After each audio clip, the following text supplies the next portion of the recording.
One of the many ways that I fit into a cliche is that after I went to college, I did the whole go to Europe thing that privileged American youth are obsessed with. It wasn't just a playful romp, though. I learned a great deal of many things. Things like how seriously Germans take assigned seating, or that you can convert Soviet nuclear bunkers into nightclubs. The most important thing I learned, though, was this.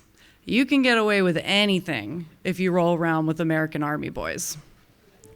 My friend Jersey and I had planned the trip haphazardly and all in one night. We did choose one location very strategically, though, Amsterdam. We knew that it had to be the last stop on the trip because whatever happened there, we'd be spent by the end of it.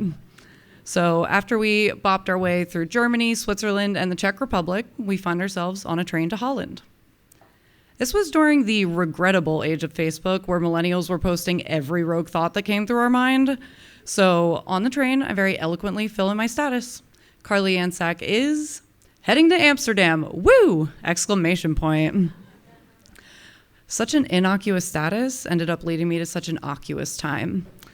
And yes, I know that isn't a word, but it sounds cool, right? About 15 minutes after I put up the post, I get a message from a name that is such a distant memory, I almost don't recognize it. It belonged to a boy that I had not seen since I was 12 when he was fixing my broken bike chain and telling me it was okay to fall down every now and then. Mike Riley had slid into my DMs a full decade later. Apparently, he was stationed at an army base just 2 hours from Amsterdam. He wanted to know what I was up to that night for the World Cup. So Broken Bike Chain Boy was going for the most delayed, longest distance booty call you ever did see.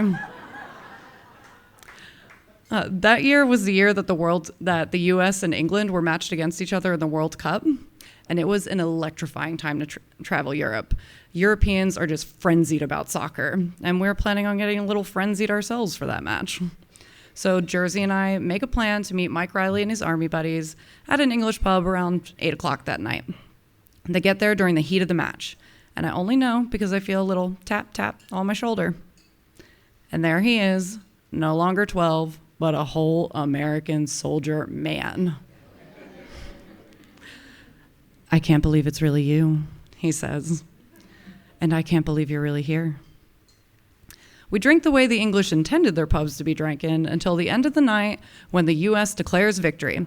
Woo! 3 exclamation points.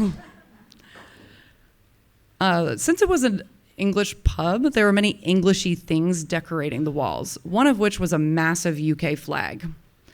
One of Mike Riley's friends comes up to me and says, Carly, you gotta help me take this flag down. I really want it, but I cannot reach the top of it.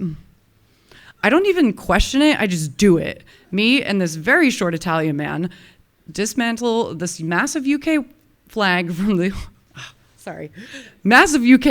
the wall in front of a bunch of pissed off Brits and then run out of the pub. I ask him, short Italian man, why do you want this? And he tells me, so I can do this, and throws the flag on like a cape, starts running around the streets of Amsterdam, screaming that classic USA, USA chant. The Brits around us were displeased to say the least. But by this point, we had a small gang of us between me, Jersey, and the Army boys, and nobody wanted to fuck with the Army boys. So we just got to roam around Amsterdam acting like the worst type of Americans that the rest of the world hates. We chant our way to another bar, and it's at this point that Mike Riley comes to me and goes, since it's Amsterdam, we're going to do some ecstasy. Do you want to? I tell him, I'm unsure. I've never done it before, and I'm in a strange city. What if something happens to me? But he looks at me and he says, do you really think I'd let something happen to you? Carly Yansak is smitten. It feels just as comforting as when he told me it was okay to fall every now and then, so I decided to fall. It was the short Italian who had it, and he took me through the type of tutorial that anyone should get before they do any drug.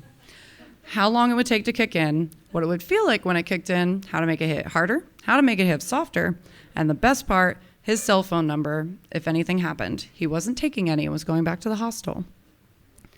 I go to tell Jersey what I've just done because he's not the type to take drugs and he is so drunk he can barely stand. After I tell him, he grabs my face, looks at me very seriously and says, "I better see you again." Kisses my forehead, and then he's gone. So then it's just me, Mike Riley, and 2 Army boys waiting to roll. It hits just like the short Italian said it would. I start to feel light, everything takes on this beautiful sheen, and my smile is a benevolent joker. Mike Riley notices that I've hit the other side, and he tells me that I look radiant. For the first time, I notice how radiant he looks too. And this feeling of fate just sinks in so deep that we've both been brought to this place after so many years. And that is how I know I'm officially rolling, because absolutely everything is now beautiful and meaningful and has so much depth. I can hardly stand it. And I can hardly stand how Mike Riley's looking at me. It's like it's me that is beautiful and meaningful and has so much depth. Woo, exclamation point. We spend the rest of the night hopping from club to club, and a decade plus later, it's all just broken into snippets of a moment.